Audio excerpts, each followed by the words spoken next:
Right. So we said, let's go to Macy's. Right. Let's maybe go to... Is that on? Yeah, it's on. I would just hold it, even between us. Okay. Right? So let's go to, Macy's? Yeah, we went to... Well, no. It was... we were shopping for Christmas shopping already. Yes. And it was... you were like, all right, you know what? Maybe I'm going to buy a gift, a diamond-encrusted gift. Right. We were younger and stupider back then. And we go to the Macy's counter where we proceed to meet... I mean, he looked... he just looked like a skeleton, loosely wrapped in skin with open sores on him. Would you? Yeah, it was Christmas. It was a zoo in Macy's, and we went to the jewelry counter. What was this, 10 years ago at this point? It was at least. Yeah. It was probably at least. So it's a zoo. You can't. I don't know if you've ever been to a department store or Macy's for that matter during Christmas. At the height of Christmas, like a week before. It's how you learned faster early on to get your Christmas shopping done either online or months before. We've learned that in episode 1. I learned that about that. I will never do this again. Right. I used to be a Black Friday guy. I'll get into that too. But anyway, so it's basically like a prison yard in Macy's. Mm-hmm. I mean, I'm not kidding. There's fights breaking out. I'm serious. Yeah. There's people screaming over North Face coats and pulling things from each other. There's people fighting over who is next in line. People yelling at employees yelling back. It's a complete zoo. So we're just waiting patiently at one of the jewelry counters, and they're severely understaffed. You can see the people, the frustrations in everyone. And this guy comes over to help us, and you can tell he's been hired for seasonal work. Oh, yeah. I think either that or he's been working at Macy's. It's one or the other. He's been working at Macy's for 90 hours. And he knows shit, or he's been working there for 90 years and he ain't gonna take shit. Right. I don't know which one it was. He may be Tom Macy or whatever the name of the guy is. It might be him. He looked like, from what I recall, he was an old dude. Oh, but old, properly old. 85. Yeah. I think if you remember, in the classic Seinfeld episode, I know you don't, but Agent Bookman, the library cop that comes after Jerry, he's a well-known character actor. And he's the guy that was like, you and your good time friends drawing all your pee-pees and wee-wees on books. He comes after Jerry because he sees a book is overdue. He got Jerry down. Anyway, he looked like that guy, but like double his age. And he is walking around. He's in a shirt and tie. Its tie's undone a little bit. He has a fresh wound on him. He's cut. Like an open sore was just on him. An open sore, and then I think he had some bandages too. he was not even he was bleeding. Right. It was like he came from Geriatric Fight Club. Yes, exactly. Yeah. And he comes over. He's like, "Yeah, what can I do for you?" I'm like, "Hi, how are you? I'm looking to buy a pair of diamond earrings." I was so overly polite. Right. Because I really wanted help, and I could tell the situation was bleak. And I said, "Hi, how are you? Merry Christmas. I'm looking to purchase a pair of diamond earrings, studs, and this is my price range. I'm looking to spend, I guess somewhere between, I don't know, $1,000 and $1,300, $1,500. I don't know. And I don't know much about diamonds, so is there anything that you could show me?" Yeah, he's not even. I haven't told this story in a while, so jump in anytime. Yeah. But no sooner than he's really not interested in what I have to say. Well, he's flummoxed. Yeah. I mean, the guy is overwhelmed to the point of instability. He's just, people are screaming at him. It probably was reminding him of a foxhole he was in at one point. Yeah, but wait, we're also now painting this picture to have sympathy for this guy when he was an asshole. He was a real asshole. This guy. He was a real number. Yeah, don't forget. Yeah. You're right. We're setting him up as an overwhelmed old codger, but he was probably a prick his entire life. He definitely was. Right. And we didn't come in hot. I didn't come at him, and it's one at a time. Sure. And we waited our turn. And then we're very pleasant. And he no sooner than I was talking, he was like, yeah, whatever. He just whips out a bunch of diamonds. So I'm like, okay. So I'm looking at a couple of pairs, and this pair is $700, this pair is $1,000, this pair is $3,000, this pair is $1,000. And I say, all right, so for example, why is this?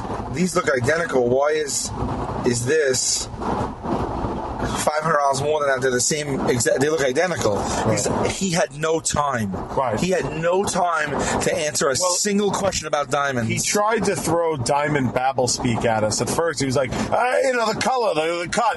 Yeah, it's the cut. It's color and cut. It's color and cut. I said, no, I've heard that before, but what I'm saying is this looks like the same color and the same cut. Like, can you just explain the difference? And he said, well, what do you want me to tell you? They're diamonds. So I looked up at him and I'm like, whoa. I'm like, yes, I know they're diamonds. I just asked you for diamonds. I know what diamonds look like. I know these are diamonds. I'm just asking you, like, can you just explain to me a little bit further? And he's like, oh, God.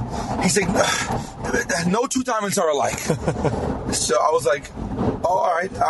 Well, you jump in a step after. All right. Do you remember we were like, I was like, how do we even know these are good diamonds or not? And he I don't know. I can't answer. I don't know. Yeah. He pulls out, it looks like something that Egon Spengler invented for the Ghostbusters. Yeah. It's like a black box with a diode sticking off the end, with a light, with like a blinking light. I've never seen anything like it. Right. It sounds like it's like a prop maker for Star Trek in the 60s would make it to read aliens. Like, that's what it looks like. And he goes, look. He goes, they're diamonds. Look, I touched this, and he touches the tip of the diode to the fucking diamond, and the light goes red. He goes, that proves it's a diamond. Right. I looked at you. I would love to have a picture of my face when I looked at you. I looked back at him, bleeding. And I said, what is that? And he's like, it's a machine that tells you it's a diamond. And he starts yelling. He starts raising his voice. I mean, so much so that other people are looking over. Yeah. I'm like, well, just because you put that up to the thing that turned red, what was the process there?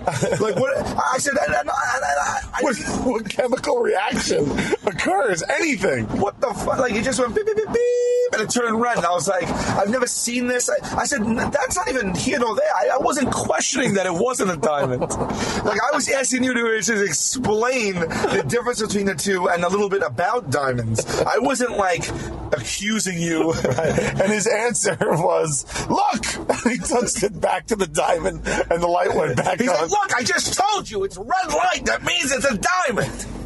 And I was like, I'm sorry. Am I out of line right now? Right. I said, you're a diamond salesman at a diamond shop. I'm looking to buy a diamond. I was like, I'm about to spend $1,000, and I can't ask you. I can't meekly request slight clarification on the basics of diamonds. On what I'm about to purchase. Like, I can't even, like, I'm talking about the difference in spending $500 here. Again, at that age, in your mid-20s, $500 is a lot. It's a lot of money now. It's a lot of money now. Right, but back then, it's an almost insurmountable amount of money. Yeah. I was trying to get, like, a really nice gift. I was trying to do something nice. Right. He goes, oh, God, Jesus. No two diamonds are alike. And he just walked away. Like, he just walked away. Like I was flabbergasted. Well, no, he was that. Do you remember the full explanation he had? He's like, diamonds are like people. Oh, I thought he said snowflakes. No, diamonds are like people. No two are alike. We just started laughing in his face. We're like, what does that even mean? Like, what does that mean? He's like people. No two people are alike. No two diamonds are alike. Mind you, he's 85 and bleeding. And there's all sorts of, like, prison shit going on around us. Like, women are punching each other for, like, fragrances. It was insane. It was like it was like in the midst of chaos. I wish, like, a cartoonist would draw the scene. Like, it was just like, it looked like the battlefield from Braveheart. And in the middle was an old man, a bleeding old man, and two young people just speaking about diamonds. Diamonds are like people. No two are alike. He was screaming so loud that, like, his coworkers were coming over and being like, is everything all right? Like, what? We thought so. There's no way that guy... There's no way he's alive today. No, he's definitely dead. You can't get that angry at, like, the ABCs of diamonding. And mind you, I was angry and also in all of our glory with this guy, and angry at the same time. Right. But there'll never be another person like him. Well, no two people are alike. Right, So that's they're right. like diamonds. And now he's gone. So I wish you would have befriended him, but so I buy some diamonds from him, and I forgot that, but I bought them. This motherfucker sold me diamonds. The guy who wanted to give me better than his best price, I say no to. The guy who gives me fucking hepatitis, I'm like, where do I sign? So I bought the diamonds from him. I spent like $1,100. Right.